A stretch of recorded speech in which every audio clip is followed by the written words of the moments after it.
The Alternative Dig Talk. Real issues, real talk. At first, we hit your gadgets with our state-of-the-art digitalized mobile studio with the debate on the road behind the wheels.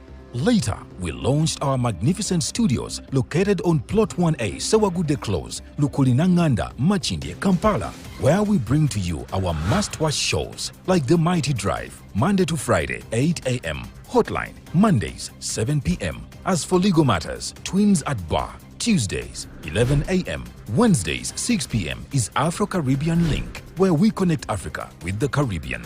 Voltage on Thursdays, 7 p.m., featuring a youthful panel. Interface with Dr. Kizza Besigye every Friday, 12 p.m. with his call to action against injustices. Snap Talk, Saturdays, 6 p.m. with the trio. A must-watch, The Political Dice, Sundays, 8 p.m. with the duo that never stammers, and so much more. Watch us live on all our social media platforms. We are The Alternative Digitalk. Real issues, real talk. Hey Teddy, have you noticed how little attention science and health issues get in the media? Totally, Edgar, yet science information is very important. Yeah, for sure. That's why the Health Journalists Network is here. How can they help? They are a group of journalists dedicated to advancing public understanding of healthcare issues through impactful reporting on health and science. Oh, really? Yes, they meet up every month with scientists and researchers, policymakers, and activists at the Science Media Cafes. They then relay what they discuss to the public. Does that benefit us? Oh yes, very much so. This helps with health and science literacy for a healthy Ugandan society. Okay. I love getting informed about science and health issues. Health information makes all the difference between life and death. I'll look them up and engage them. That's great. They are based all over the country. Oh, okay. That's interesting, and they should be making real impact. They are empowering health communities through journalism. Journalists can save lives just like doctors.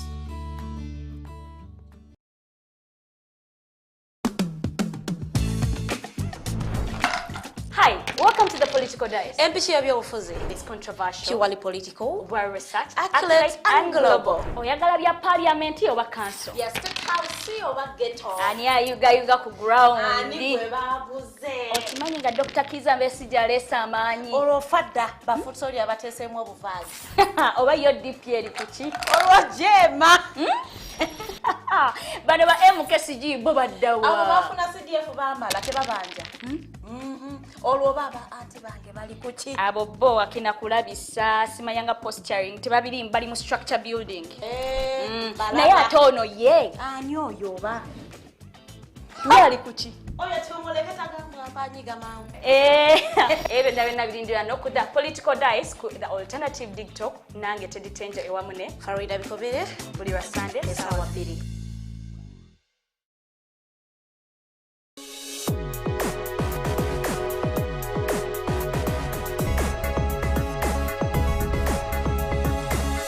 The Alternative Dig Talk. Real issues, real talk.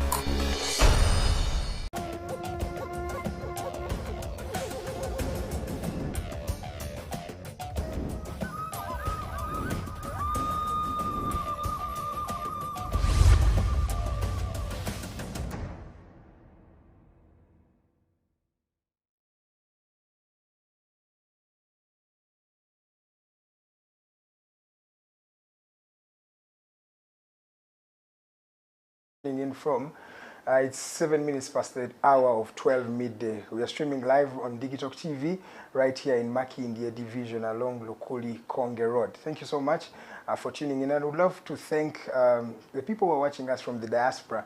Thank you so much. The people who are watching us from Dubai, the Middle East, Bahrain. We have people who watch us from USA. Thank you so much for watching. And of course, those who are watching us from Australia, it's always a privilege to have you right here. My name is Edgar Mathew Karuhanga, and every particular Friday, we are always here with Dr. Kizza Besigye having a conversation with Uganda. A lot of things are happening in this part of the world. I'll start with the National Unity Platform President, Robert Kyagulanyi Ssentamu, who graduated yesterday with his degree in law from Cavendish University. Special congratulations to you, sir. And of course, thank you for inspiring your generation in your time.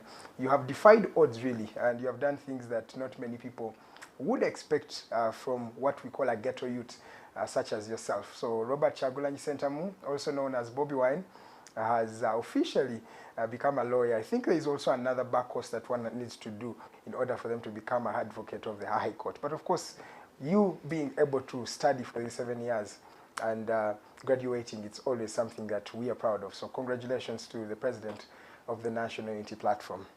Then in other news, we have a lot of things happening in the country. I'll start off with one gentleman who has been charged in line with the attacks that happened earlier on last month, I think along Kampala Road, just near Victoria University. There was a group of goons, thugs, who are seated on different borders, who attacked one Indian personnel. And that Indian was robbed of, I think, 150,000 UGX, then a laptop. As we speak, the police has already charged one individual. His name is Mubarak.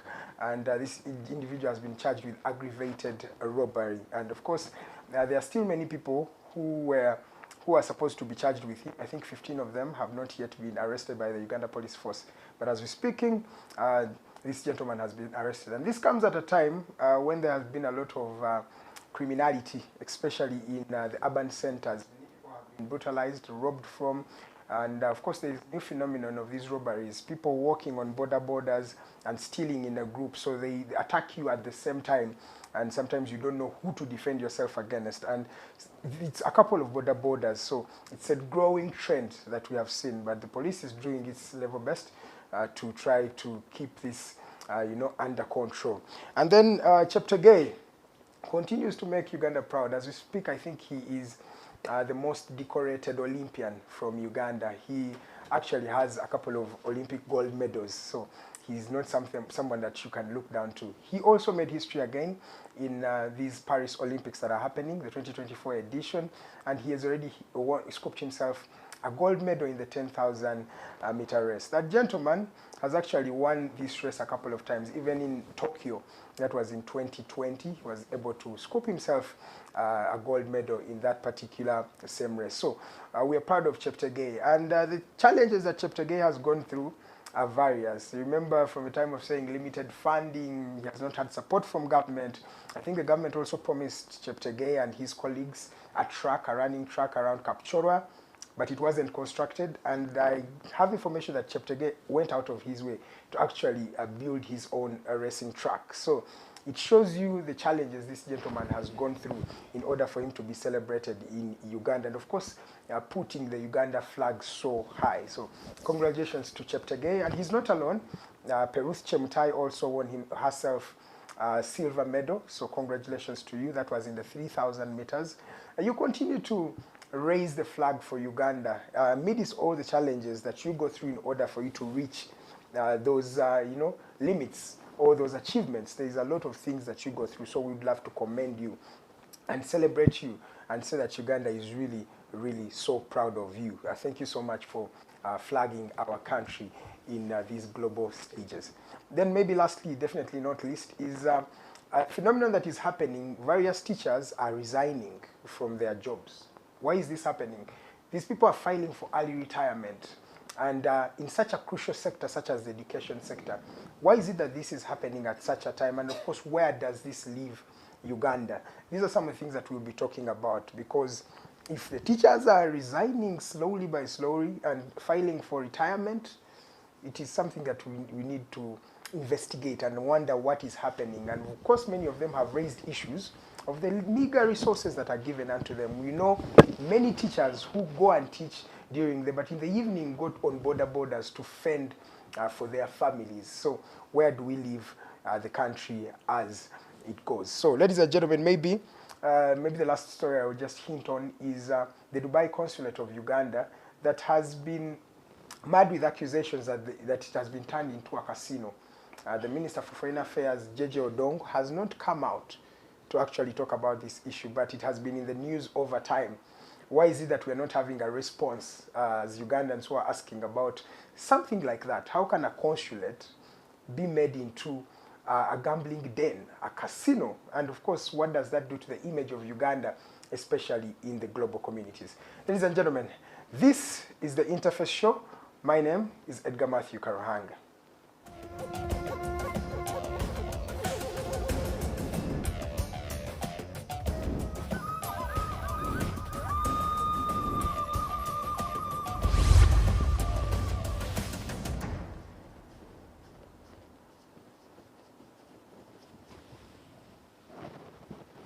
Okay, Dr. Besigye is already here with us in studios. Allow me to welcome him. And of course, he gives us his opening remarks. Doctor, it's always a privilege and pleasure to have you on the Interface Show. Thank you very much, my brother Edgar. And very good afternoon to all of you in the audience of the Digital TV today on the Interface Show. It's always a great pleasure to be here on the Digital TV, where we sit every Friday. I must apologize profusely for my absence in the last 2 weeks or so. I've been mainly moving up and down, both domestically and internationally, and it caused a break on this program. My apologies. I really hope that in this intervening period you've had a reasonable time in the tough economy that we all live in here in Uganda. I'd like Edgar, first of all, to take a small time to say how happy I was to see the Ssaabasajja Kabaka of Buganda return from Namibia and return looking great. Yes. And indeed make some important statements in celebrating 31 years on the throne. Sebo bene tukukulisa emyaka 31 ku Namulondo y'abajjajjabo. And tukusabira nti n'obukuluma bwonna busukke era weeyongere okutukulembera n'okulabirira Namulondo n'Obuganda bonna basajja bo weetuli.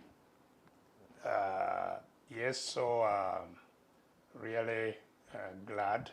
I also join in celebrating the achievements of our citizens in France in Olympics 2024, which are, some of the few things that really warm all the hearts of Ugandans. I think sports has been one thing that, first of all, unites our country in celebration. And we don't have many things to celebrate, so when such achievements come our way, they are really great. And so, yes, I join all Ugandans in celebrating my brother Joshua Cheptegei and Peruth Chemutai. The question is, do we have the moral authority to celebrate those wins?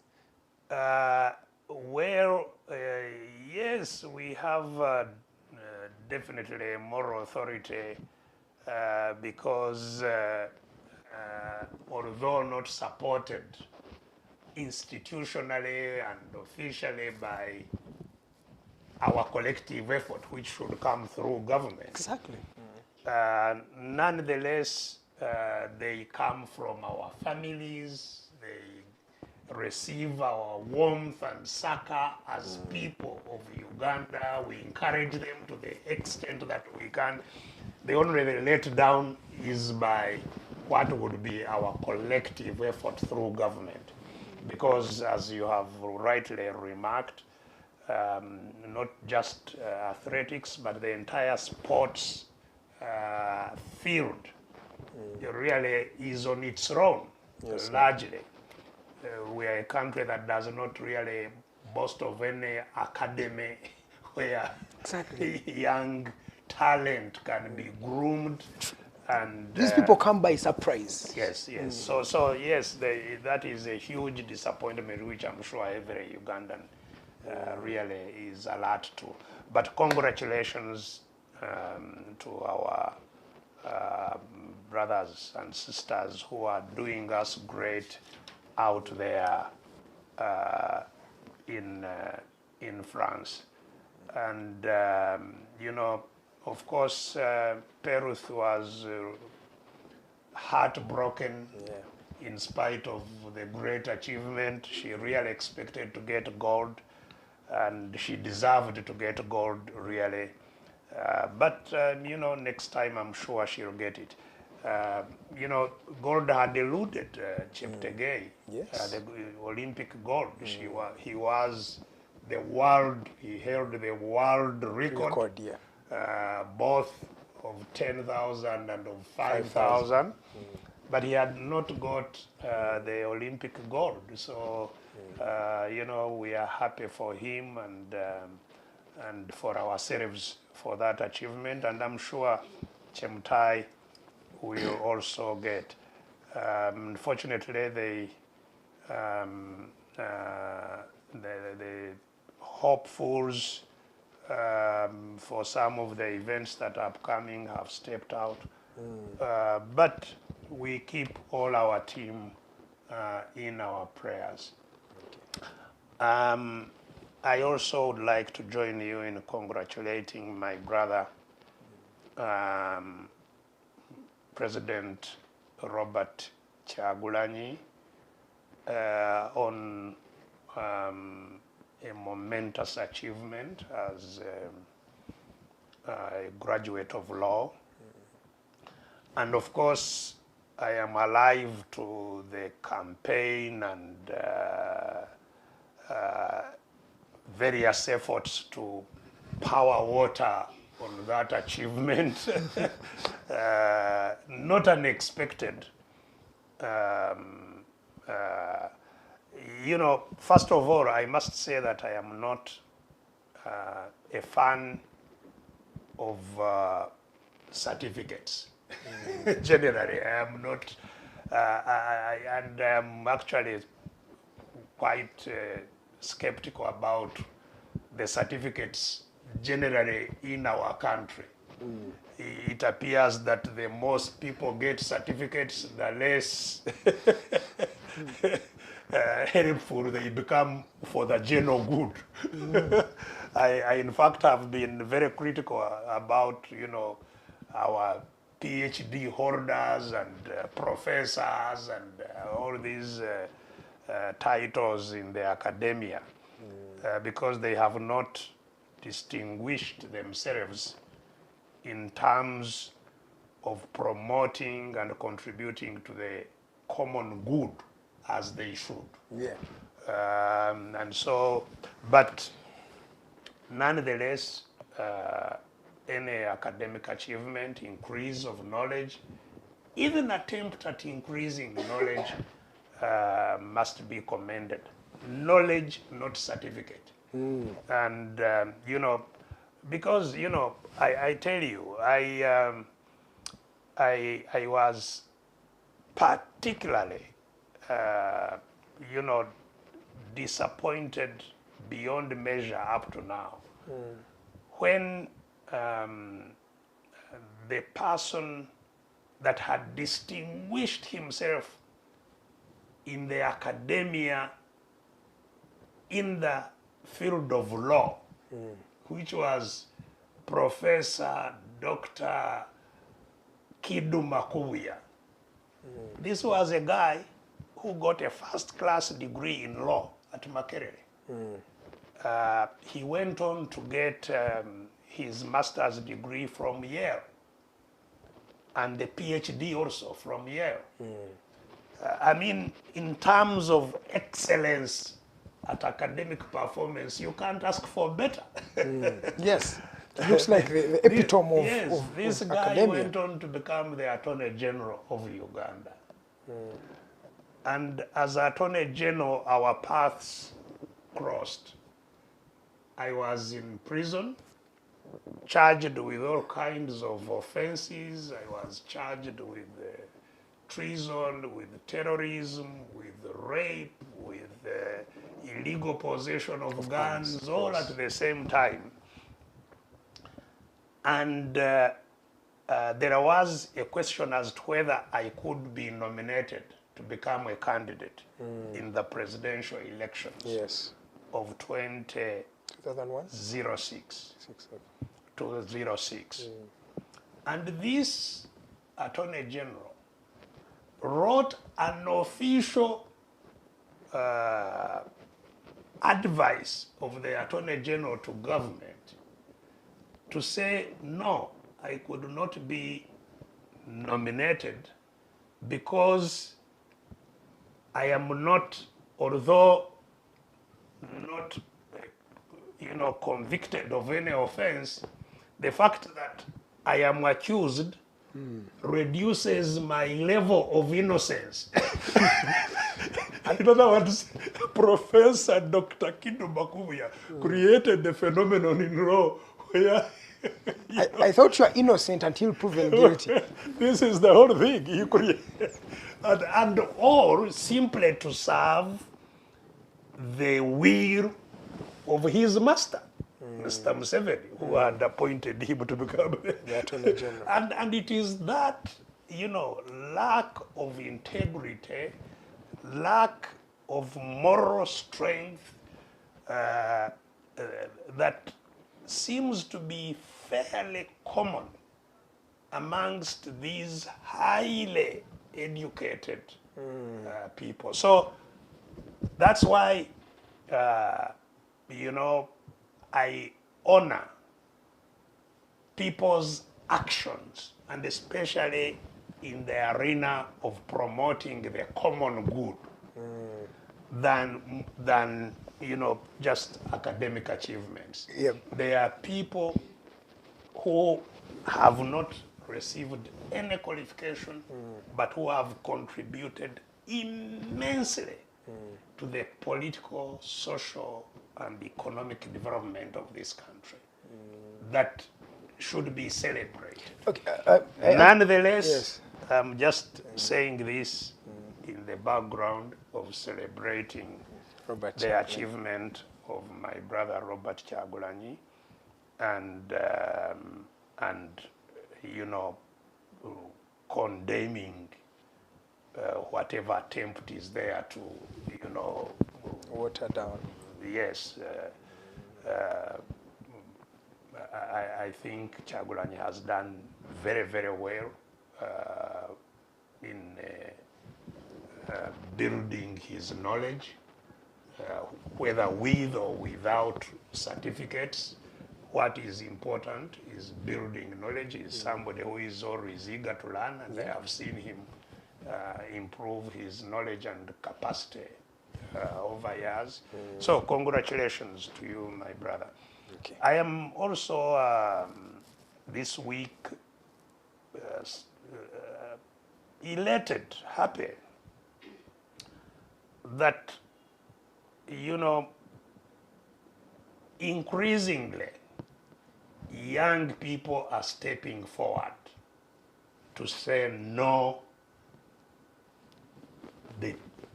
our future matters, and we shall not sit as our future is destroyed by these octogenarians that captured our country.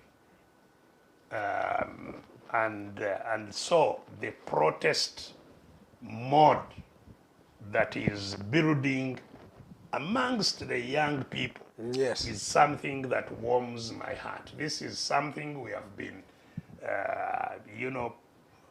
indicating that it's absolutely necessary, that we shall not live in a free country, in a country that provides equal opportunities, unless we fight off those parasites that captured the country and that are bleeding it to death. Yes. So the Ugandan Gen Zs, the Ugandan millennials, the Ugandan young people that are raising their voices are doing exactly what they should do to fight for their own future.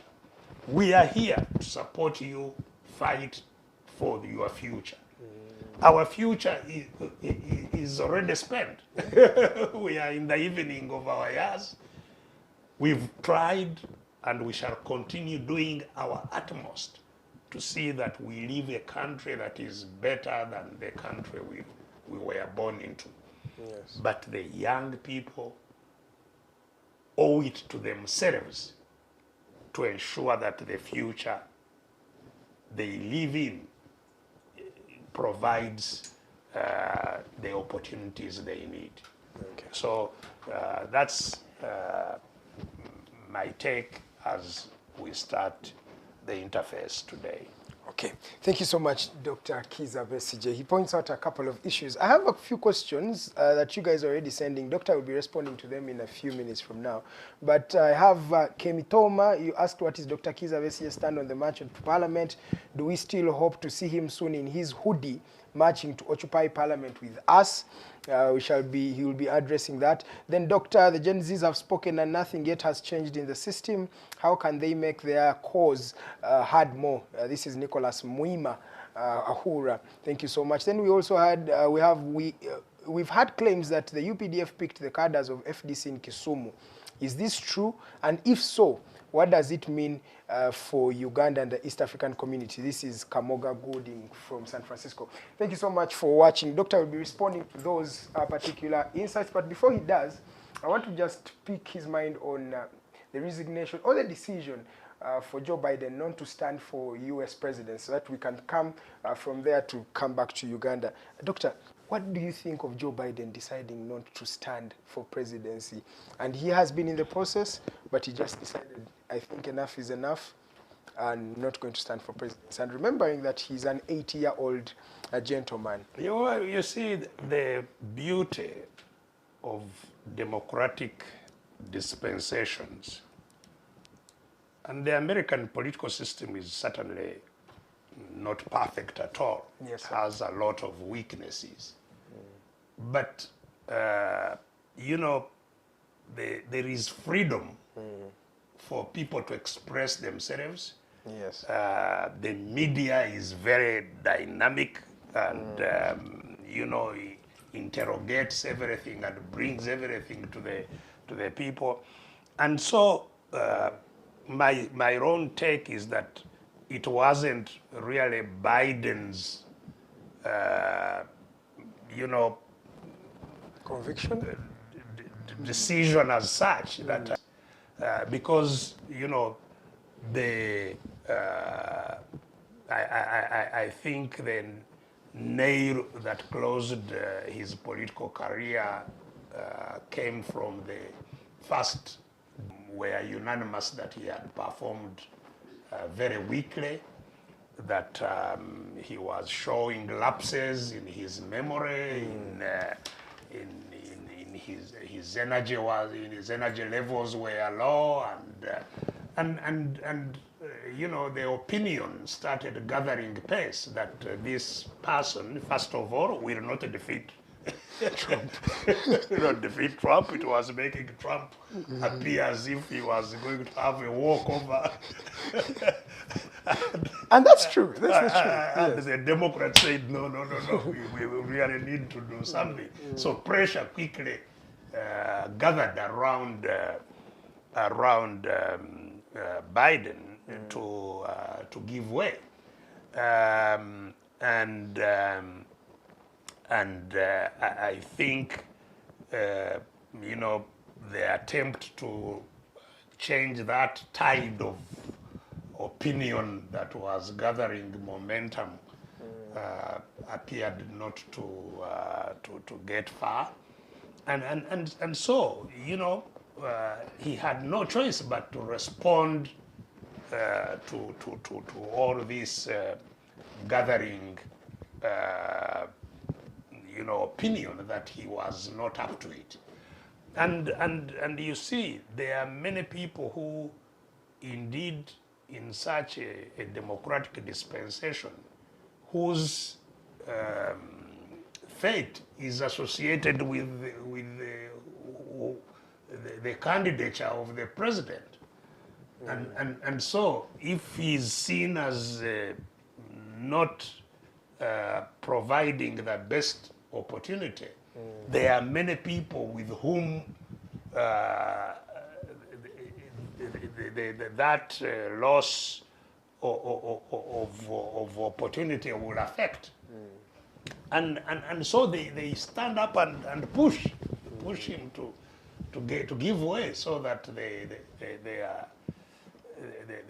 can remain with the hope that they'll have a better opportunity at the elections. But can we conclusively say that a mature man to that extent, or an elderly person who's 80 and above, or in such an age bracket, cannot lead a country really very well? Can we conclude to that assertion? Well, but I mean, first of all, the effect of age is not in debate. That you know, when you are young, you are increasing your capacity up to some level, and then you level off. You can no longer increase, you level off at a peak somewhere, and then you start going down. That is, and both biologically and intellectually, you know, you increase your capacity, you level off, and you go down. And I mean, the level, the time at which we really start going off varies, but certainly from about 60, you are on the downward course. So the balance is always that the longer you live, the more you are exposed to all kinds of situations, so you gather a lot of experience. That's where I was going to come. And that experience is useful in you know, making decisions and guiding processes and so on. So experience is an advantage. Yeah. But at the same time, that experience also needs to reside in a viable body that can take advantage of it. So if you, because memory will start going down, you know, whereas most parts of our body regenerate, you can produce new cells in most parts of the body. The brain actually doesn't. The connections within the brain remain the same, and they keep on dying off, becoming fewer as you age. And so that's why it's only reasonable that at some age your ability to lead and effectively will definitely go down. There are individual variations. That's why some people will be too old to manage anything even by 60 years, while others may remain effective up to 90. But overall, people must appreciate that you have a time you will not be able to do many of the things you were able to do yesterday. And to learn to give way. Now, in Biden's case, I think, first of all, he was enthused by a rather much better unemployment was going down, growth was picking up, and so he had Ticked all the boxes. he had many things going for him to carry on and serve another term. Secondly, I think there were not so many people that would have been seen to have the clout, the name recognition, that experience of achievement and so on, to be able to fight off Trump, who was indeed a very clear threat all along. And so I think it was tempting, not just for Biden, but even for the Democratic Party, to want to hang on to him to have a better chance of winning the election. It was only when the shake-up came as the fight started that people realized, no, this may not work. Thank you because of that political lecture. I think Doctor has painted a very good picture for the people who didn't know about the America's politics. But maybe lastly on that issue, where does this leave Kamala Harris, a female candidate, both Indian and black? What are some of the variations in that particular election come November 2024? The candidates, notwithstanding, I think, at least from the point where I stand, which is very far from the United States and watching remotely and not very, knowledgeable about the many things there, but one gets the sense that there is a very deep divide within the American population. Yes, sir. And it seems that polarization is getting deeper and more entrenched between the right, those on the right of the politics, which Trump represents, seeming to get even more right, and then those on the left, middle and left.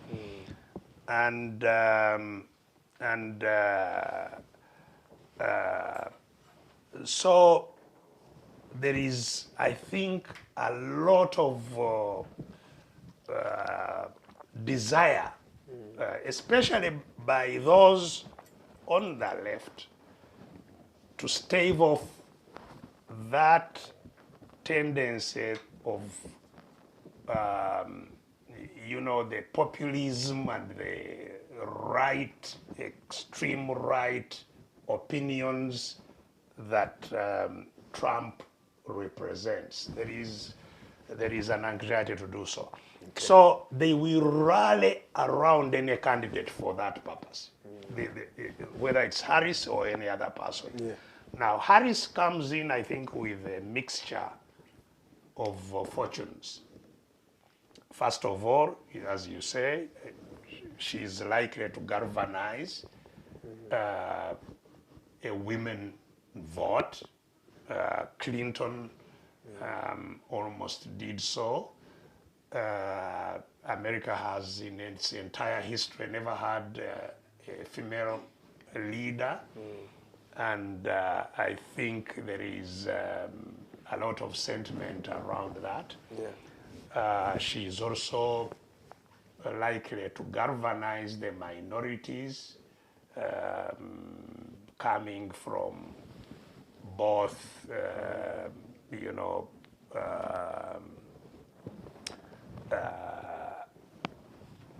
black and mixed with Asian background. That too may have its own attraction. But there is also, I think, a baggage from her prosecutorial background, where she was a prosecutor and did not appear to be helpful to certain people, even. She now remembers them. Yes, so there is a mixed bag there, but I think she has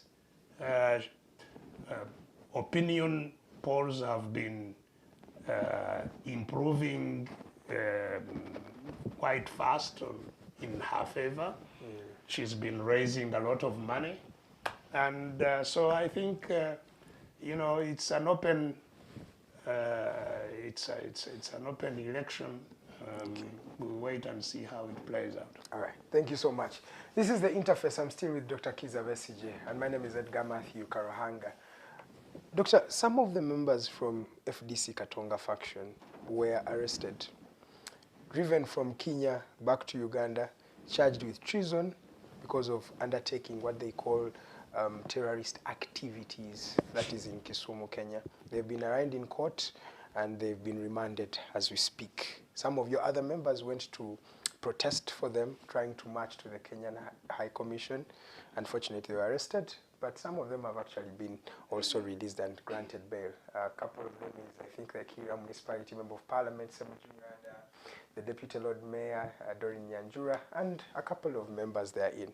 Doctor, what do you think about first the arrest of these 36 individuals who had gone for a leadership training? What do you think about that? You see, Edgar, yes, and all our audience, what you should keep in mind is that we really have a dysfunctional, a largely dysfunctional system of government here.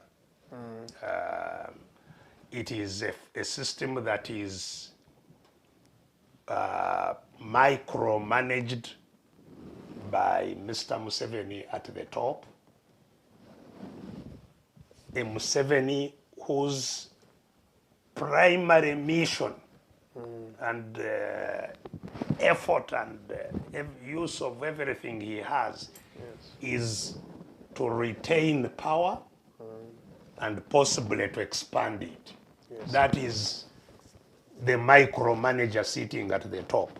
That is his worldview.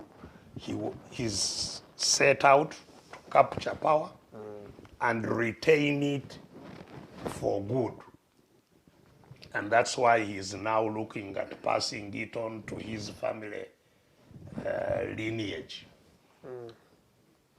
Now, Mr. Museveni's fear is loss of power.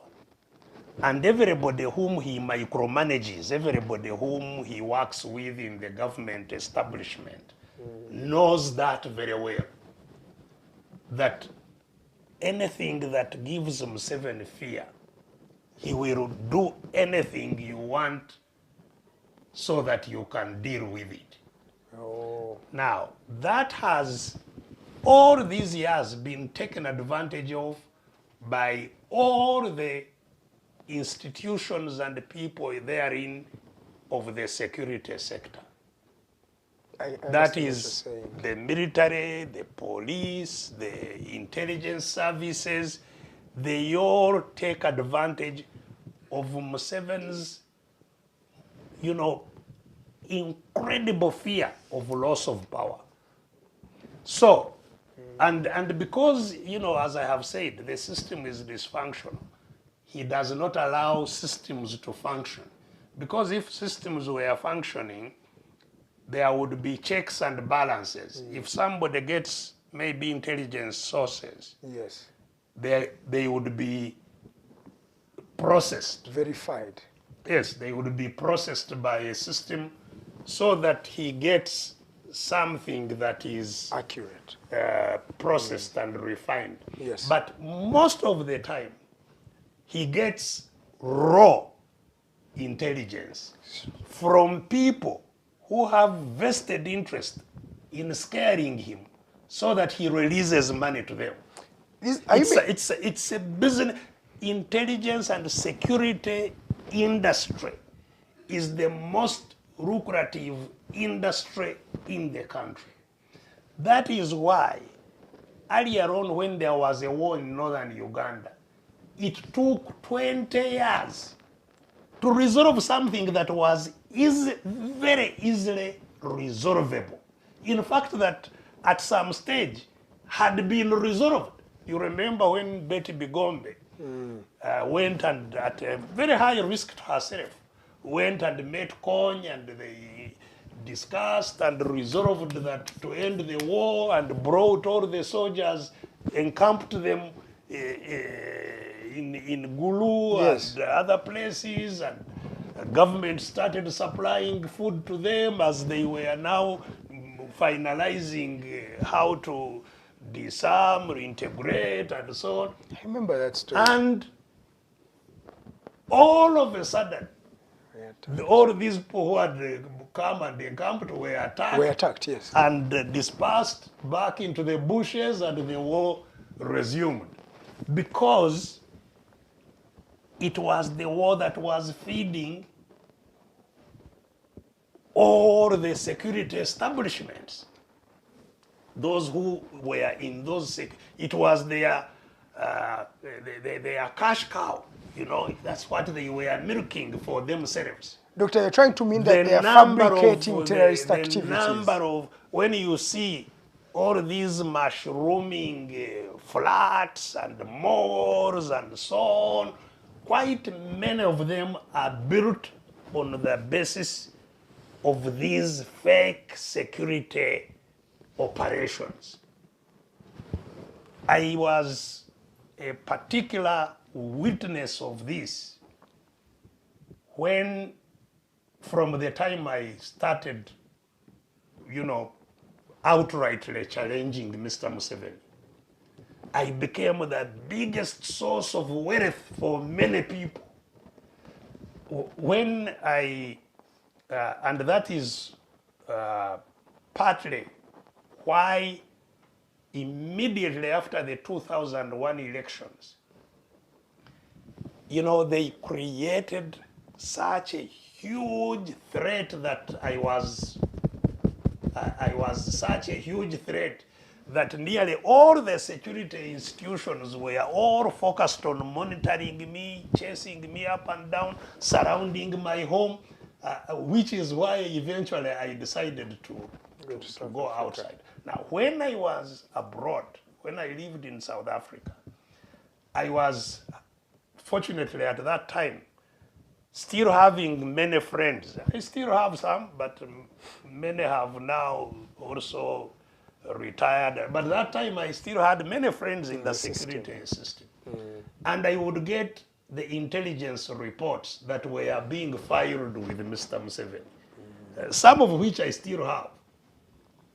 And the kind of reports they were giving him were incredible. You know, these people have a very fertile mind of, you know, for imagination. You know, they would say how, you know, they have infiltrated our camps in Rwanda. They would name where the forests in which we are, you know, operating from in Rwanda, and how they brought lorries of posho with their operatives into the camps and so on, and how, you know, at night at this time, 9:23, you know, maybe President Kagame came and visited, and this is what he said, and this would be a comprehensive report to the president. All of it, shit, nothing.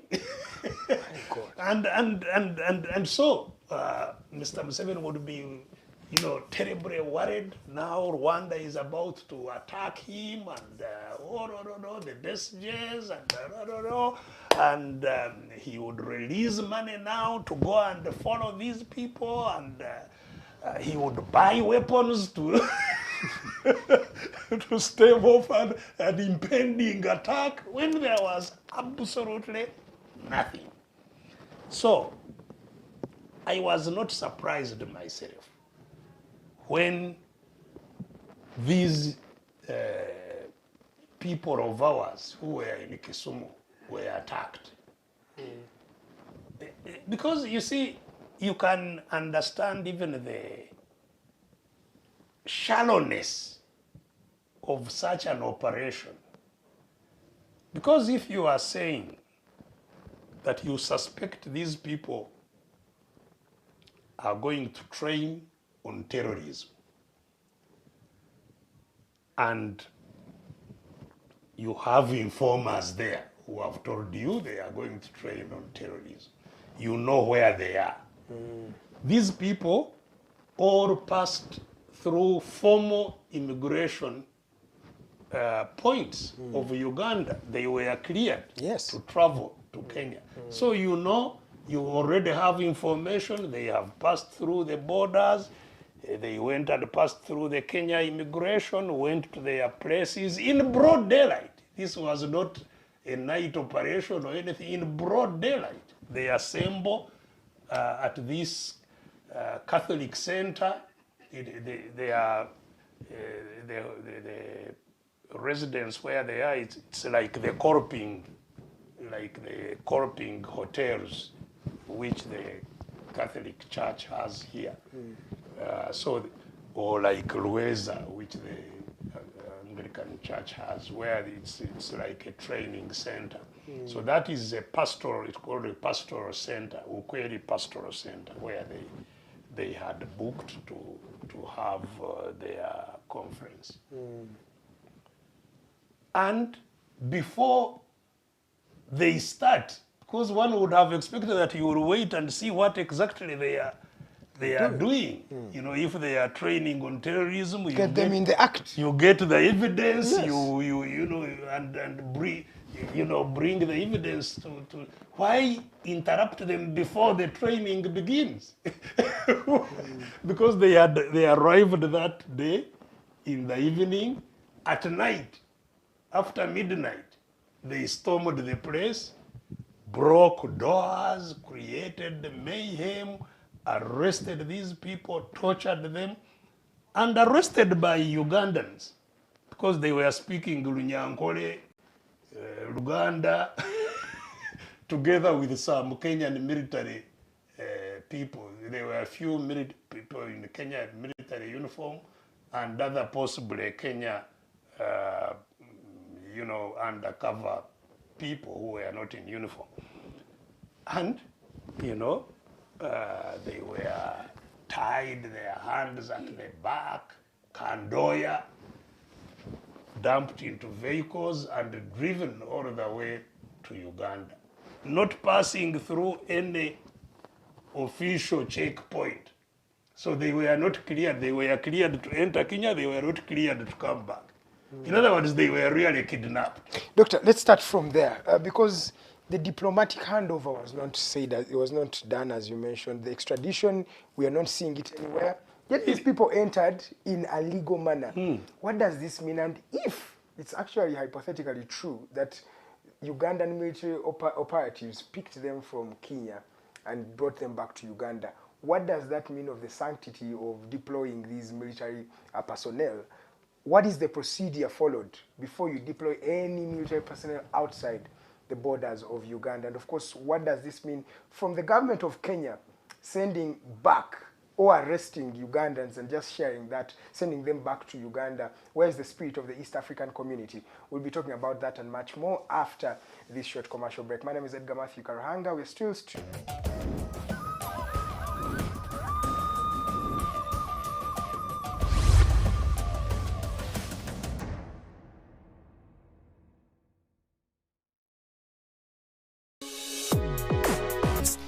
Real talk.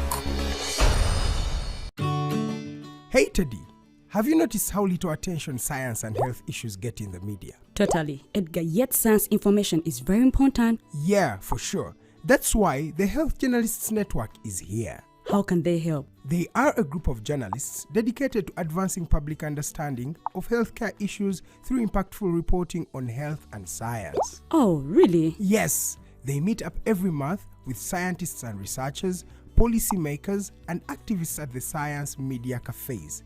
They then relay what they discuss to the public. Does that benefit us? Oh yes, very much so. This helps with health and science literacy for a healthy Ugandan society. Okay. I love getting informed about science and health issues. Health information makes all the difference between life and death.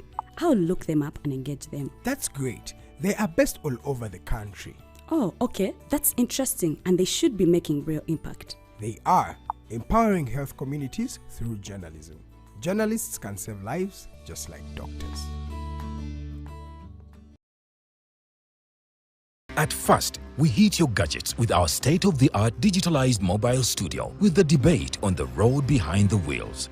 Later, we launched our magnificent studios located on Plot 1A, Sawagude Close, Lukulinanganda, Machindye, Kampala, where we bring to you our must-watch shows like The Mighty Drive, Monday to Friday, 8 a.m., Hotline, Mondays, 7 p.m. As for legal matters, Twins at Bar, Tuesdays, 11 a.m., Wednesdays, 6 p.m. is Afro-Caribbean Link, where we connect Africa with the Caribbean.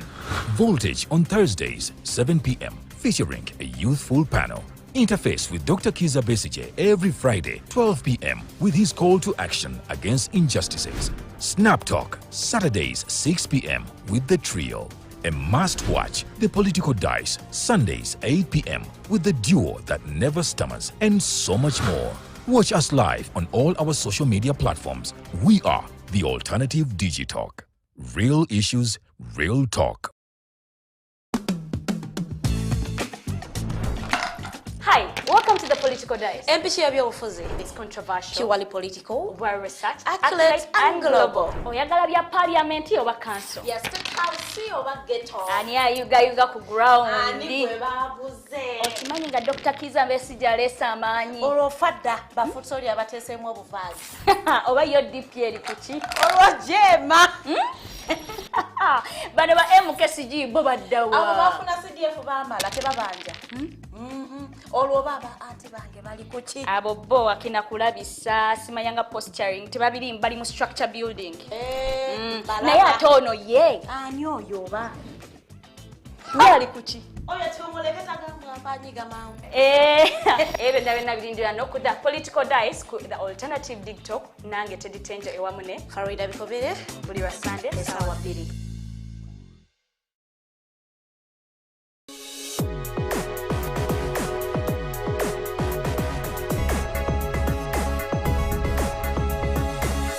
The Alternative Digitalk.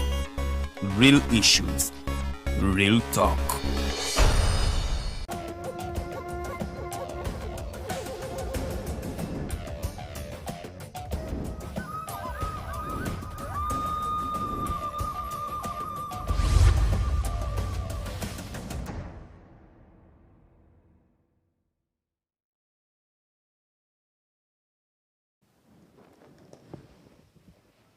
Yes, this is the Interface show that you're watching. Jasper Lahisi, thank you so much for watching. There is Songa Salim Saleh Sheli. Fix the economy and all these problems will be history. The paradox of the economy isn't good at all.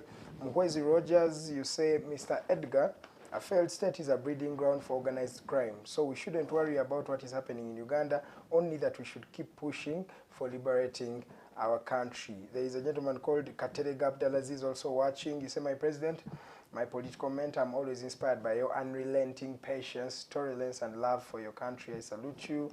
David Kasaja, you're watching from Kagadi. Thank you. Sebiazi Moses watching live for my people's president, digesting our current situations happening in our country and the whole world. Mushemeza Elijah Snowden, you say you're watching live from Dubai. Thank you so much for watching. There is Bukenya Commerce.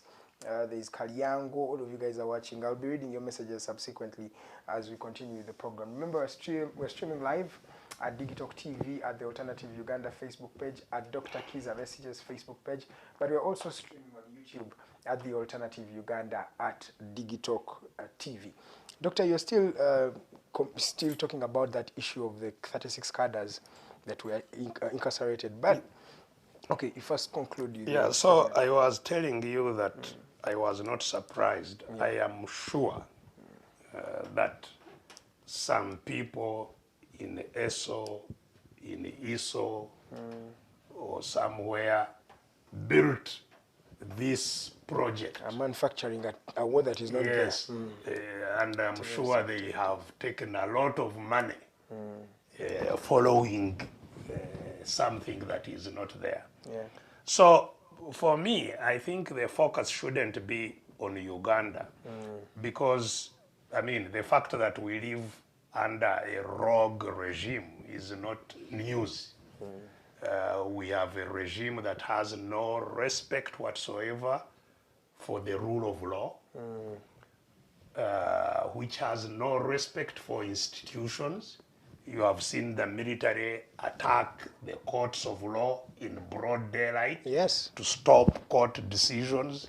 You have seen the military attack parliament in broad daylight. So everything is on record. So the fact that the NRM Museveni junta is a rogue regime is not in question. And what it does should not surprise anybody. What is more critical is the regional angle. Yes. Because I have told you that Mr. Museveni's complete focus was on to capture power, but also to expand it. And that is where everybody in the region needs to be more focused. Because this rogue regime is malignant. It is spreading into the region very, very deliberately. So it is in Congo, spreading into Kenya. And both Kenyans, but also the whole region, what happened in Kisumu. Not about, no surprises about what the Ugandan junta does, but what its schemes in the region. The fact that you can have, and you know, what we have seen post that event, the governor of Kisumu, Professor Anyang' Nyong'o, came out officially so demanding answers from the Kenya government as to how this could have happened. But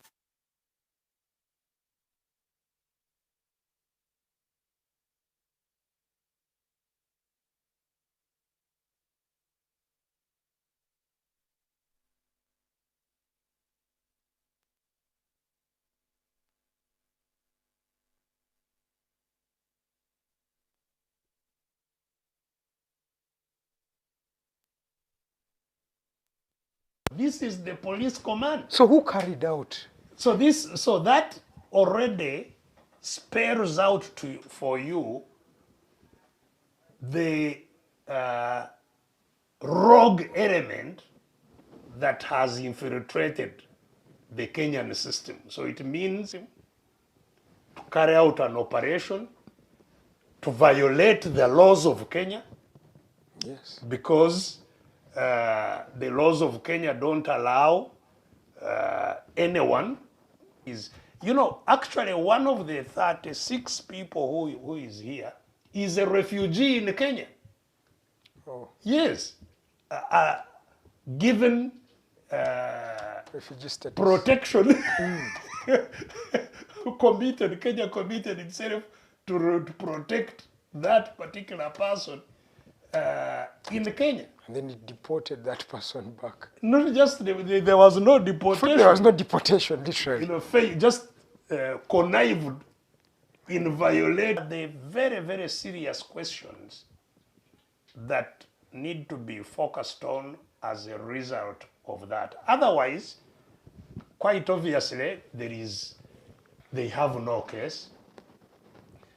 You cannot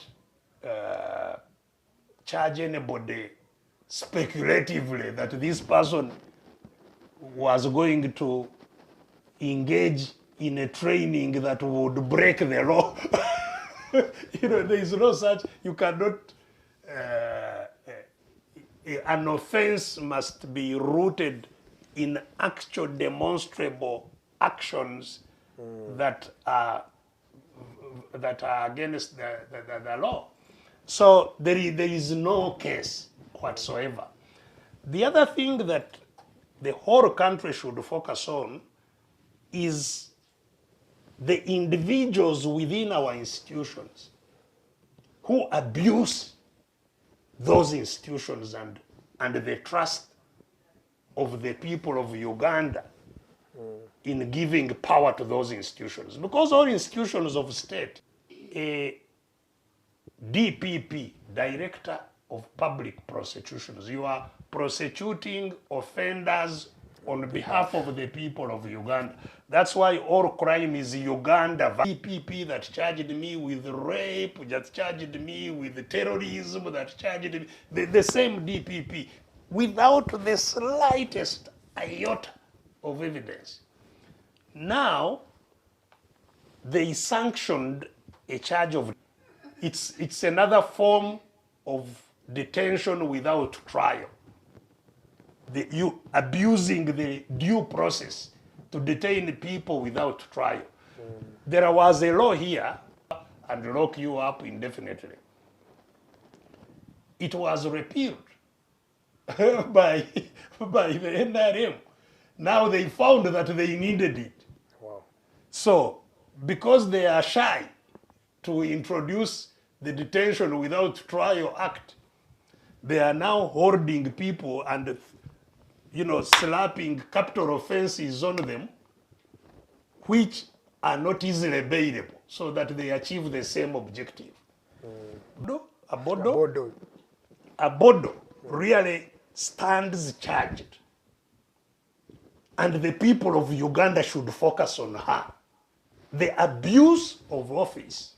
They should know that they will answer for these outright abuses of their offices. And so anybody in the shoes of Abodo really should... Vumbi from NUP, who was also arrested in the same It's not just... There are various political prisoners. These 35 are the tiniest bit. That's why they built Titaria. It's a prison. There are hundreds, thousands of people there, all political prisoners kept there. So every focus, and she should be interrogated to account for her abuse of office. It's a total abuse of office. Just like the service to the criminal regime that is here is now a judge. Byabakama, who was deputy DPP, yes, is a judge of in contravention of the law. I think Alfonso Winyidolo was the lawyer of Mr. Museveni. Of course. He's now the Chief Justice. In a petition that I filed. Yes, he was the lawyer. Winyidolo was part of the lawyers defending Museveni against my petition that he had stolen an election. So, you know, all these people must know that they are riding a leopard. They will either end up in its stomach, or the hunters who are hunting the leopard will find the leopard with them, and they won't distinguish who the leopard and who the riders are. They should know that it's a matter of time. You know, I was talking about this Lady Sally. Permanent secretary, Geraldine Sally. Permanent secretary. Yes, you know, she's a lady that had actually reasonable credentials of integrity. But once you choose, you know, like the other lady who was made the executive director of Kampala, what was her name? Jennifer Musisi? Musisi, yes, Jennifer Musisi. This is the same breed, Jennifer Musisi, Geraldine Sally, and others like that, who came from fairly decent backgrounds of integrity and so on, but chose, for whatever reasons, and they are ill-advised, if you ask me, to serve a totally discredited, in fact, criminal establishment, a mafia system.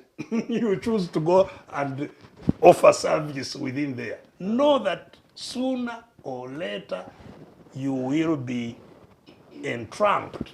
You can't change the system. No, it will change you, or you will become indistinguishable from it anyway, and you will become a victim just like the system you are serving at the end of that day. So, our people must learn to limit their, I don't know what attracts them to work with such a system. It's money, doctor. Whether it's money, whether it's, some coach it as an opportunity to serve, that even if there is a bad situation, but when I'm there, I may influence some. It's there are those ones who are telling us MPs to be, that they are going to change the parliament. Yes. And maybe some believe that way. This is why I'm cautioning them that, you ride a leopard at your own risk. The end is tears. It will invariably end in tears. This is the same for the many opposition leaders who are corrupted with appointments. All these many now who are actually occupying influential positions in the junta, they were opposing the junta. The speaker and the deputy speaker.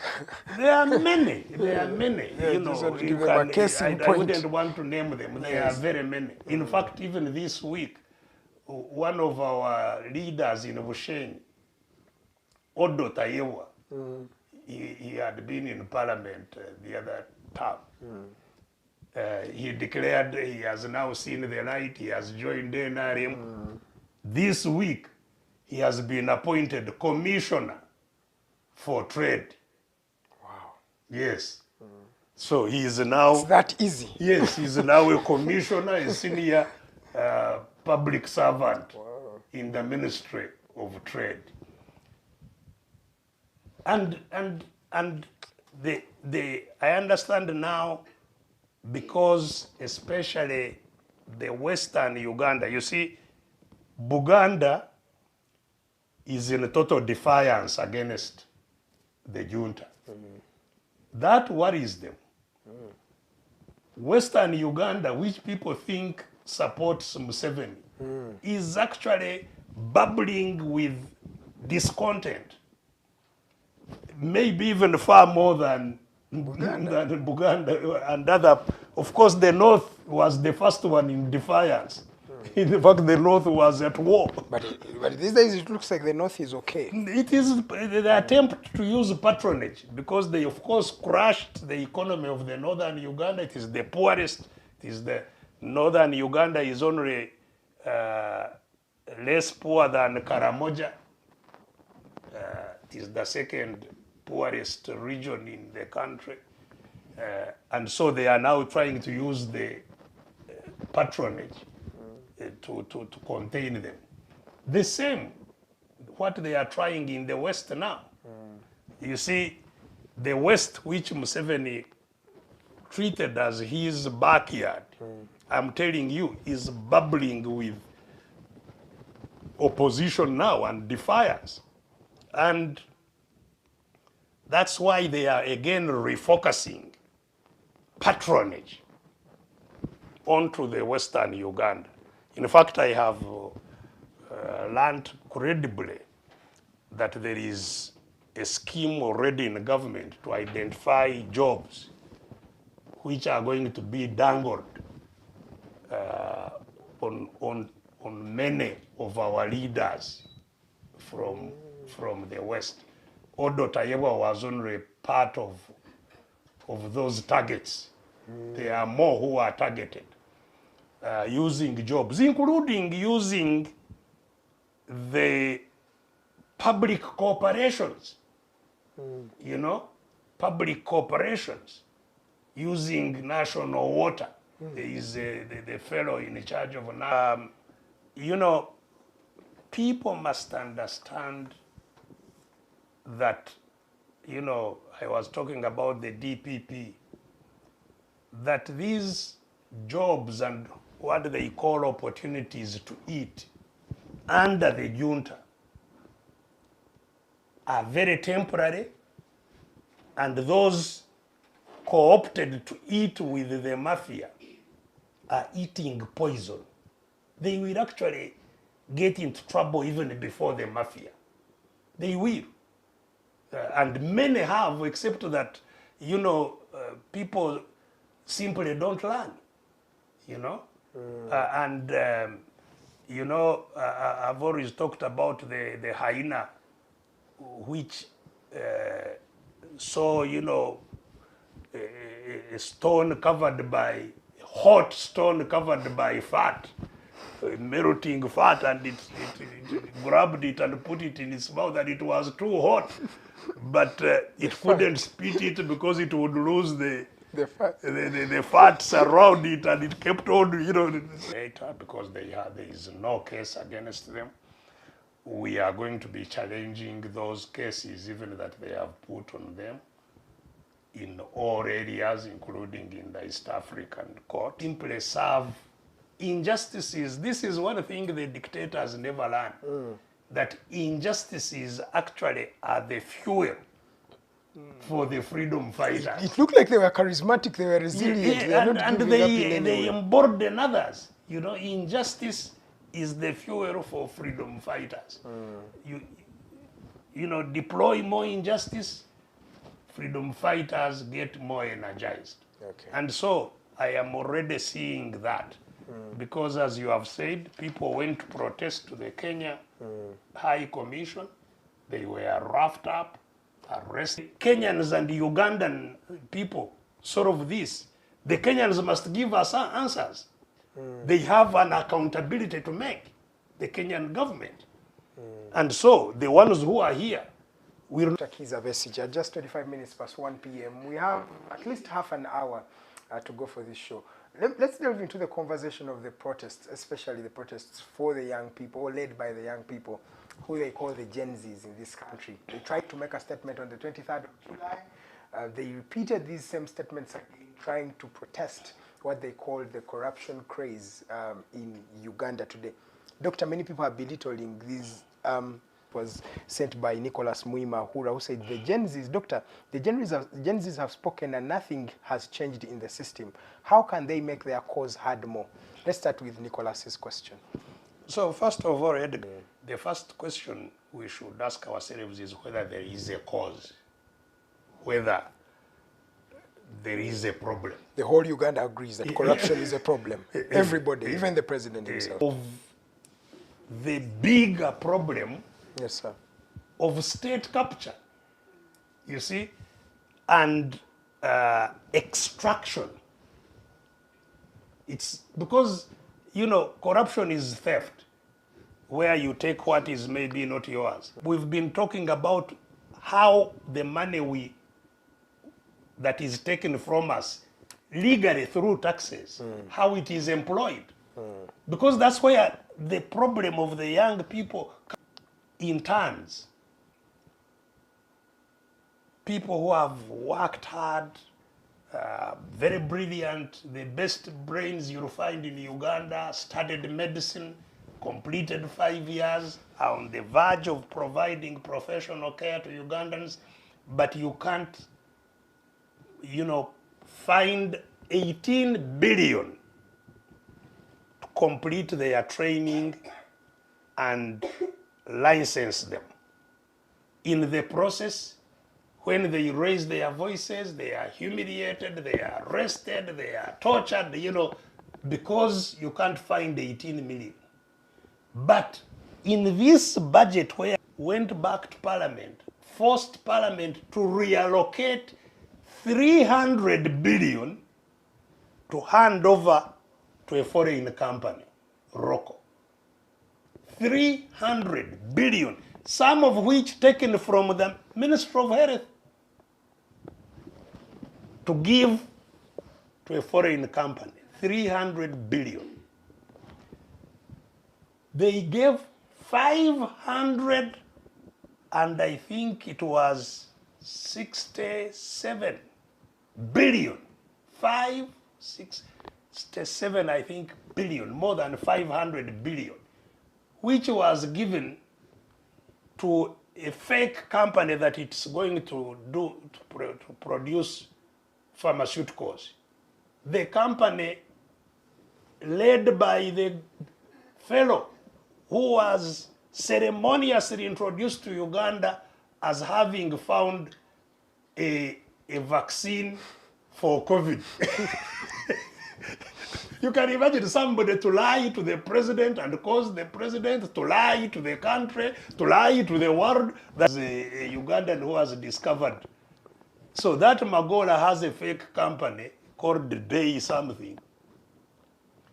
It has been given more than 500 billion, a private thing, as part of them. So 500 billion cashed out. The other, I don't know how many billions again were given to the Atiak. Of course, it is part of the corruption, but formally. It's formal corruption. Yes. Stealing in a formal manner. It is approved by parliament. Yes. You know, and it now an institution, not of Ugandans, but of the mafia. So they have created a facade that they are government institutions. They are not government institutions. Government institutions would be institutions of them. These are formal, legal, legitimate undertakings. So the young people who have no jobs, who have no hope, who have no health care, whose education is all because the whole economy is captured by the family of Mr. Museveni and is the cabal that controls the country, the cronies and so on. So, you know, that is the cause. So, whether there is a demonstration is working against its people, those who control the country are using the country against its people. You see, imposing taxes that that is managed. So you have traders, business community, which is part of the areas being extracted from. Because all these taxes, the locals, they are the Atiaks, they are the Chinese, because foreigners. The Pinetis of this world. Yes. Pinetis are actually, yeah, of course, they are part of the, but what the business people are, for example, crying from is that Chinese, whom they have given a free hand to import things here without taxes, claiming that they are manufacturers. So they use it, and they are now a manufacturer. So this is this was tax-free because they are importing raw materials to with all those benefits. Then they become the distributors of this up to the retailer. So they are the wholesaler, the Chinese thing. And if you are getting that thing without the benefits they have, they will outcompete you and squeeze you out of business. So those are so the business people are dying out. You were talking about business. You can't imagine the number of businesses that are closing every day around the country. Huge. You know, those who are in Kampala first can no longer pay rent in Kampala, so they close Kampala and they shift to Ruwero until they go back to their village. So the cause is there. The cause affects all. It affects the young people who are coming out of school, the doctors, the teachers, all young and aspiring professionals and the would-be workforce of Uganda, the foreign enterprises that have been put here, who pay, slave salaries because there is no protection for the Ugandans. There is no minimum wage. So, and 12 hours a day, they are given 100,000 shillings. Whether they leave or don't leave, it's up to you. And so on and so forth. So, my sense is, yes, the young people have woken up. And anybody who trivializes what they did is putting their head just in the sand. Because don't forget, Mr. Museveni, how fearful he was just before the date they had said they are going to show their dissatisfaction. Yes. You are playing with fire. You try. You know. And they tried. And they came and said, okay, let's see if you are playing. They came. That is, so people are overcoming the fear. They are rubbishing the threats. And that's all that it takes, Don't think Ugandan community is not any different from others. It's just a matter of time. You saw Bangladeshis. Yes, they already the people of took Bangladesh. Don't think the regime in Bangladesh of Sheikh was any less aggressive, and they killed over 300. Over 300. They mattered a lot. But they kept on moving. Yes. So. And their cause, they have achieved it now. Yes. So. If the junta here, of course they no longer here. They lost their ears a long, long time ago. So I can't even ask them to listen because they can't listen. They have no capacity to listen anymore. They are completely consumed by decadence. But, the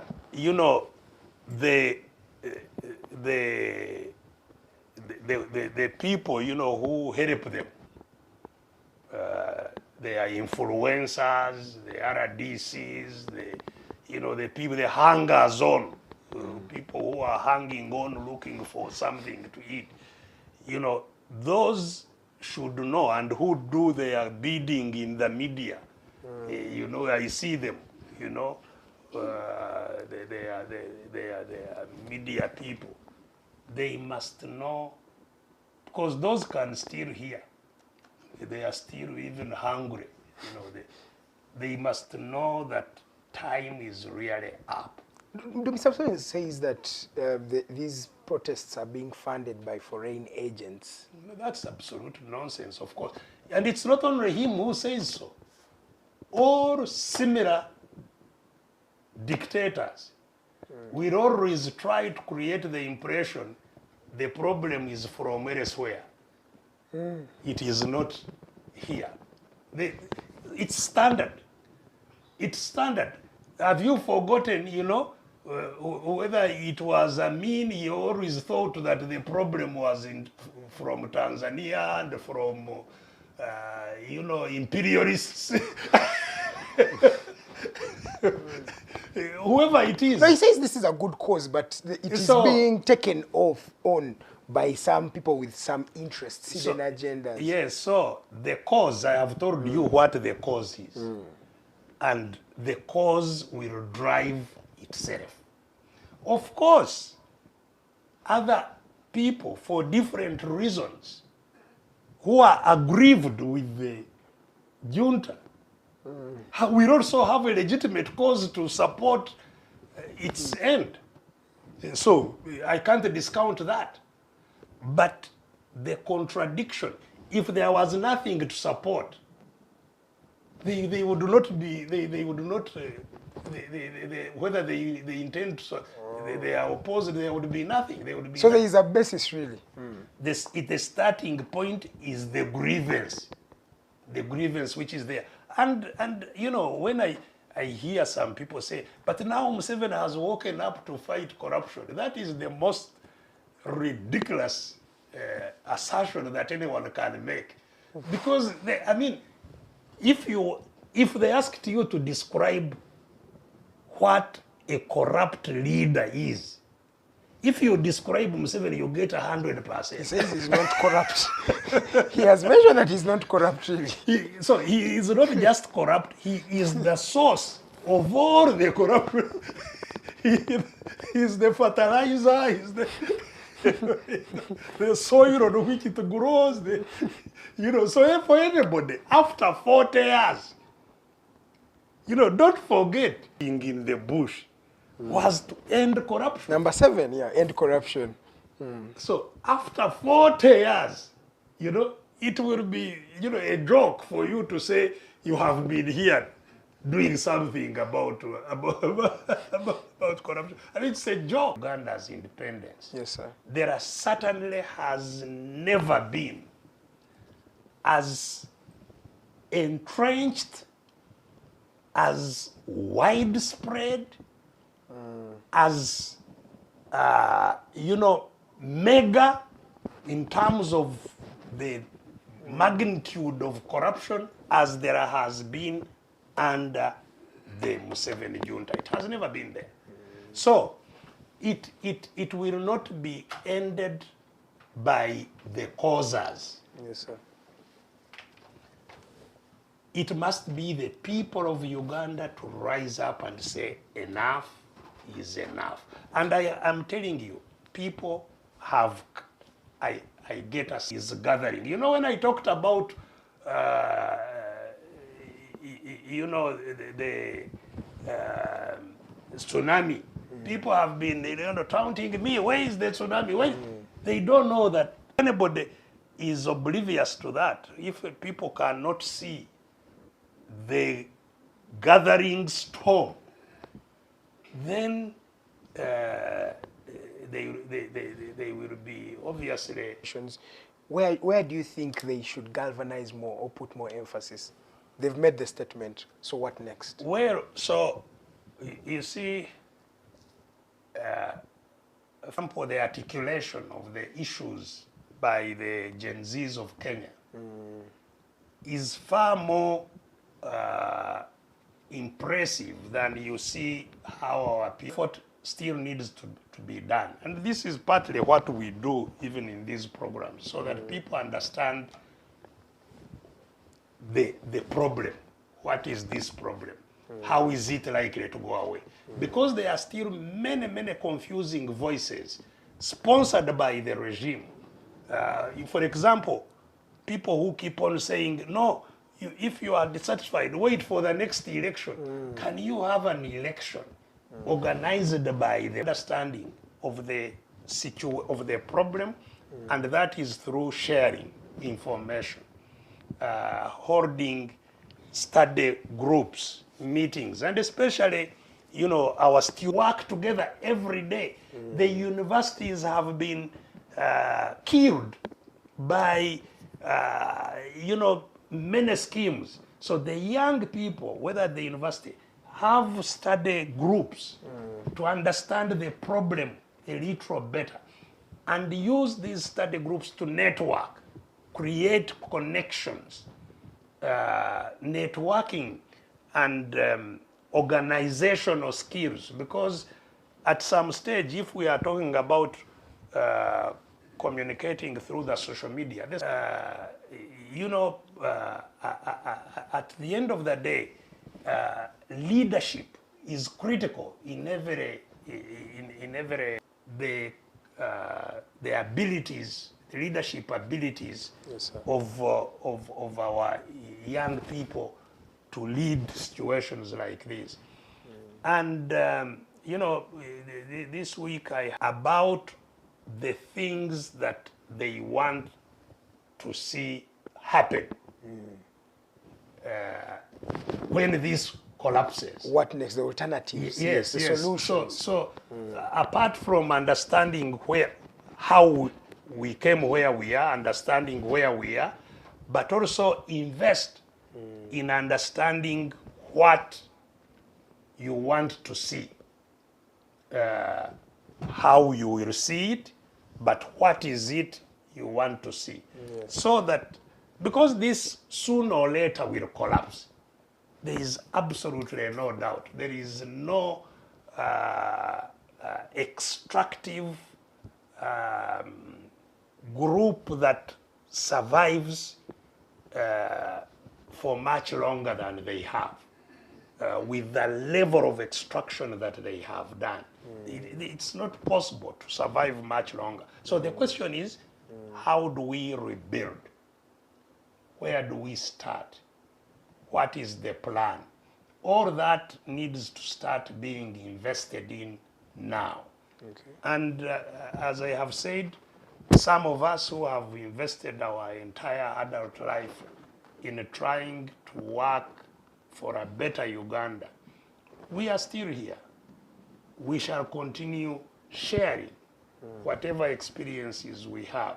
Okay. So feel free to interact with all of us in achieving a better Uganda. You've answered Kemitoma's first question, but the second question is, you've hinted on it, but please clarify. Do we hope to see him soon in his hoodie match? Being for people to rely on individuals, you know, waiting for Besigye to come, and then you sit on the TV and say, how did he do today?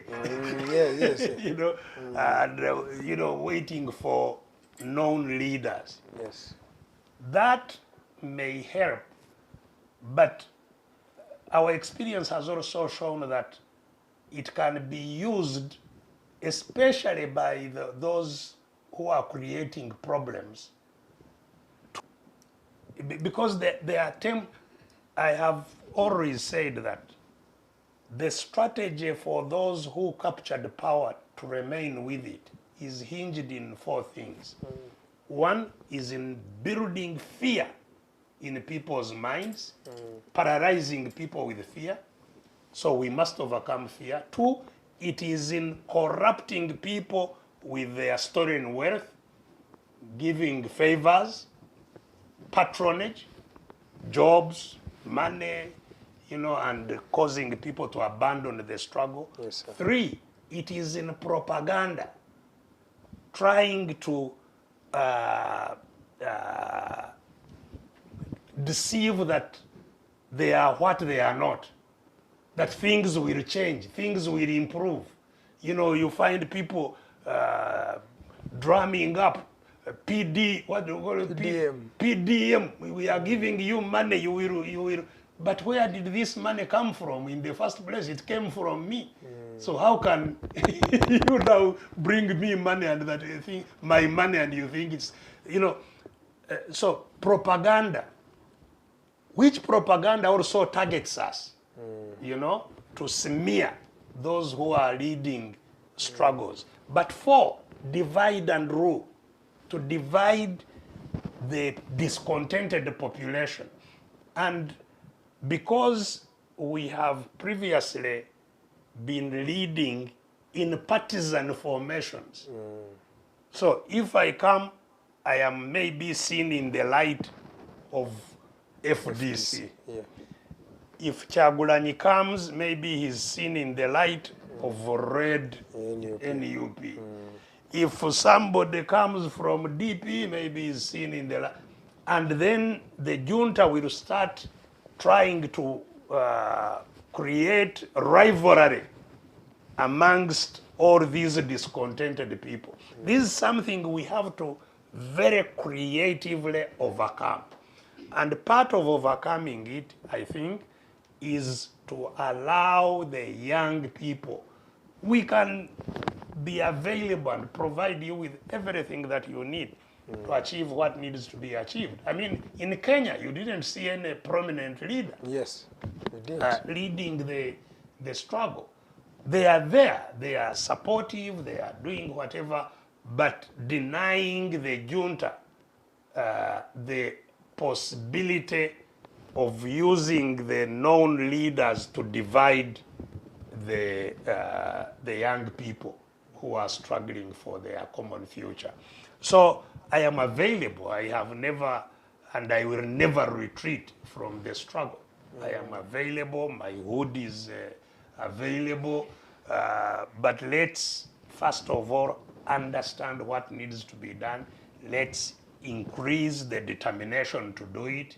Let's be ready to do it whether there is a leader or not, because leaders are mortal. I may be there today, tomorrow I may be dead. The struggle should not die because a leader has died. And you've seen it. You know, leaders are targeted everywhere, being hit whether in the country or abroad, but the struggles continue. So prepare yourselves. We support a struggle to free our country. I will be there in any form or manner in such a struggle until it happens. Okay. And so make no mistake, I am available. Okay. We've come to the end of this discussion. There are some messages here. One is asking, tell Doctor to comment about regional parliament seatings. Then Owino Dennis Joshua, I'm kindly requesting for your mentorship in politics. Doctor, I don't know, Doctor, if you can just respond to that, or you have some of the messages that you noted down there that you'd like to react to in these 3 to 4 minutes that you can end this discussion. Yeah, first of all, to put to bed the protest area, it's really critical that all the people protesting injustice understand that there is a common thread creating that injustice. So there linkages must be made between business, teachers, doctors, border cyclists, and we must all know that the source of injustice is the same. Yes, sir. And coordinate to have a concerted action. And if we do, it won't take even a week to have a new situation here. Okay. Now, having said that, the regional, somebody raised the question of the regional parliaments. You see, again, first of all, I have told you unequivocally that our parliament is not your parliament. It's not a this is a Museveni parliament. It's not whether it is seated in Kampala, whether it is in Gulu, wherever it goes, it's not going to serve you. It is going to serve its owner. And so don't be excited about I have a bit of sympathy of the parliament rotating, because part of the money they steal and waste, maybe they will waste it, or maybe people will pick some. But don't expect that it will change anything. Maybe it may also give us an opportunity for demonstrations to happen in Gulu against it. For demonstrations, if they go to Mbarara, we organize, because the Mbarara people, I'm sure, have a lot of grievances against their corruption, but they have no transport to come. So maybe if they move around, we will have an easier way of protesting against them all around. Yes, what was the other issue? One wanted you to mentor them in terms of politics. The one, Owino Dennis Joshua. Well, that's an ongoing matter, and this is precisely why this program is on. Yeah. The idea here is that really, unfortunately, many of our people don't connect the public good with their individual survival. Okay. People look at themselves first. You know, what do I eat today? How do I send my own child to school? Without knowing that really without the common good, yes, Doctor, sooner or later we are all doomed. As you conclude. And so that is, I think, the most critical message that our country needs, to focus on the common good, so that together we are better. Thank you very much. Now, as I've said, I'm extremely grateful for the time and you know, the data that you use to follow these programs.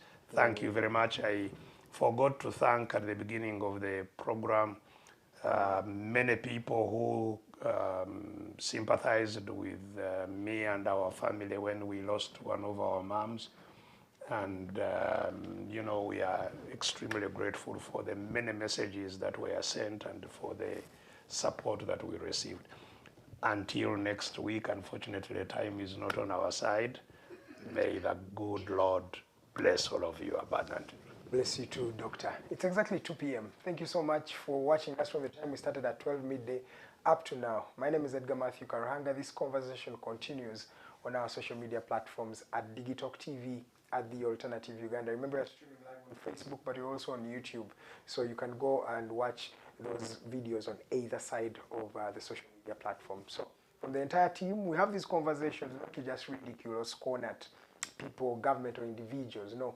We have this conversation to create a better Uganda, to mold a future that is going to be better for us, but also for our children and the generations that are yet to come. This is Digitalk TV.